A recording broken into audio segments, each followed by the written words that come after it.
So I didn't want to make this video too early for my Celtics because, after last season, I just don't want to jump to anything too soon. But after 5 games, them being 4-1, and the energy around the team, I feel comfortable saying that the Boston Celtics are fun once again. I know it's easy to forget how fun they were before last season, but the culture that they were building up for so long with everybody liking each other and the team almost having like a college feeling to them, with Stevens sometimes getting a little weird with substitutions and everything, but it always was working.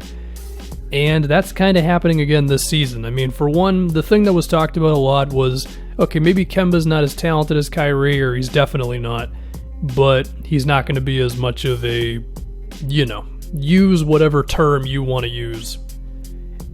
And I think the biggest example was last night, where, funny enough, they ran the play for Tatum to get a shot, that won them the game.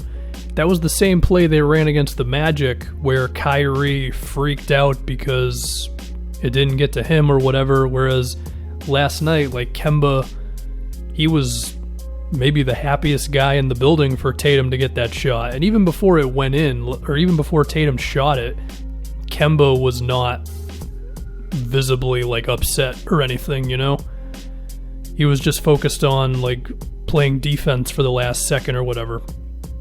And then when you just take that and you kind of apply it to the fact that they've already had a couple of comeback wins, including one like 20-pointer against the Bucks or whatever it was, and there was one against the Raptors. That wasn't that much, but it was still not far off. And like, that's just the Celtics of a few years ago, where they get down by something, and it's a little concerning that they're getting into deficits, no doubt about it. And the Knicks did play them close last night, but it's a lot better than last season, where they would get down by 7 or 8 points and then everybody would look disinterested and they would just kind of fall apart, right? This is the Brad Stevens teams where they find a way to win it, and whether it's through Marcus Smart defense or the ball zipping around like 3 or 4 times to an open shooter, or just everybody being comfortable going up with it, I think that has helped with like Kemba Walker threes off of screens, and Tatum's shot in that game was of course a contested one, and it's all just working really well right now. Now, even so, their offense has not been great. It's been like mid-tier, and their defense hasn't been amazing either, and we'll get into all that stuff in a second. But the biggest thing to take away from the Celtics so far is that they actually like each other, and that goes a long way from what it was a season ago. And it just seems like Kemba Walker, he is happy to be here in a way that I think Kyrie was walking in with different expectations. I've won a title, whereas Kemba's coming from Charlotte and all that stuff. So that's cool. That's good, no doubt about it.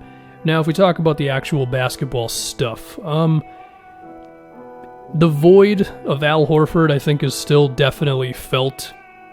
For one, they've been going small, kind of out of necessity. Cantor has been hurt, but even besides that, it's like, Brad doesn't want to give Robert Williams too many minutes, and between Vincent Poirier and Daniel Tice, like, there's just not a lot of options there. So whether it's going with Grant Williams at center or trying to figure it out against, any team, it seems like that's what they want to do. I do think they're going to have to make a move for a 5 at some point. I mean, Cantor is the best center on the roster, but I don't know. I just don't know if between Tice and Robert Williams and all them, you're really going to have like a defensive 5 to go to. Now, in terms of who that guy is around the league, I really have no idea. I mean, in my perfect world, it's Miles Turner becoming available, but that's probably not going to happen. And if it would, it wouldn't happen in probably like a year from now at minimum. So I don't know how they're going to make that work. But in the meantime, it seems like they're comfortable with just defending a lot of NBA centers with swarming defense and closing out on shooters and just being as athletic as they can be and going small. And up to this point, it has been okay. Basketball Reference tells me they're 9th in defense right now. And, there are some teams where that's not going to work. Philly, definitely. The Nuggets, probably the Pistons, even though Drummond is, not as talented with shooting and post moves and stuff, he could still overwhelm you physically. You combine that with Blake, definitely. And, there's other teams. Even so, there's a lot of centers in the league, especially in the East, where I think they're comfortable with just kind of hoping that going small can work, and up to this point it has. Now if we move to the offensive side of the floor, again, it hasn't been great. Like, they're 14th in offensive rating right now at 107, but early in the season, that type of thing can be misleading or whatever, but especially because they've had a blowout win already against the Knicks. But I think the noticeable things about their offense, to me, it's Tatum being the one, because he's been weird up to this point. He has toned down the mid-rangers, which is great. He's shooting a lot more threes, and his threes have been amazing so far. He's shooting 48% on 7 a game. Obviously, that's not going to maintain itself. But it's like he's attacking the basket, but he's not doing a very good job of finishing. Whether it's like he takes it a half a second too early, or he just kind of flips it up there rather than inviting contact. It's been weird to watch. And I think you can see it in the in his shot chart. Like, he's had 26 shots at the rim where he's shooting 50%. That's not good enough.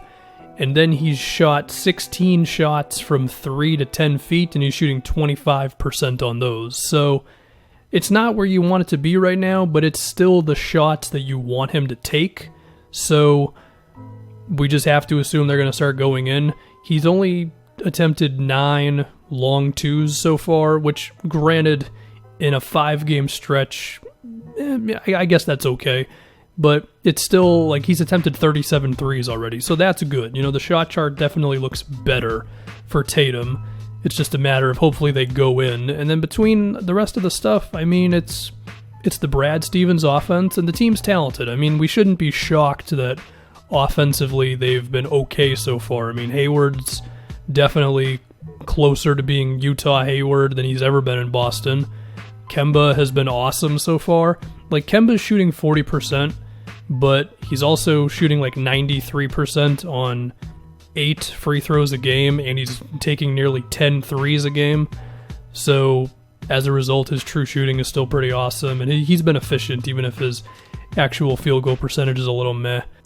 So I would expect the offense to probably keep on improving. I mean, Jalen has missed some time, and the funny thing with Jalen is he's been doing more work off the dribble than ever up to this point, so that's cool. Whether that means he'll eventually, be definitely worth the amount they gave him, I don't know, but it's an intriguing thing nonetheless. Yeah, the Celtics are good. I do think they need to get a defensive center, or someone needs to emerge. In a perfect world, it's Robert Williams, but don't really know. And then from there, I think they just keep on keeping on. I mean, right now, you look at the point totals, it's 26 for Kemba, it's 22 for Tatum, and then Jalen and Hayward are at 17. I feel like that's kind of the ideal situation. So if you have that, you get one more center, and then you just hope that this team can really be something defensively, which I think they can be. Then those are all the ingredients, combined with the fact that, again, they actually like each other again, to where this team could be, in competition for the 3, 4, or 5. I mean, I think it's between them, Toronto, and Miami right now.